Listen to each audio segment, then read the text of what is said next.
कबुतरांची जी पिसं असतात तर त्यामुळे अनेक श्वसनाचे विकार होत आहेत. याच्या जनजागृतीसाठी आजचं वॉकेथॉन होतं.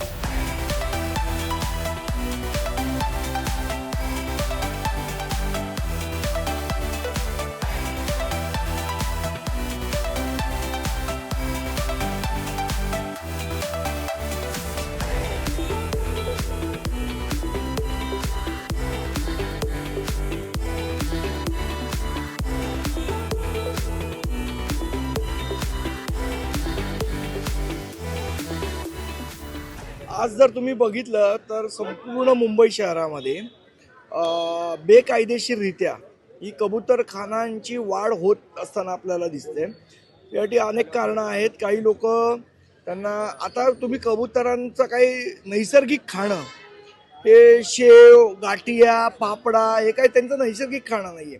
तुम्ही याच्यामुळे पर्यावरणाचा पण ऱ्हास करताय. कबुतरांना पण त्यांच्या जे नैसर्गिक त्यांचं खाणं आहे ते देत नाही आहे. त्यांना नाही त्या गोष्टींची सवय लावत आहे आणि त्यामुळे अनैसर्गिकरित्या पण कबुतरांची वाढ होते.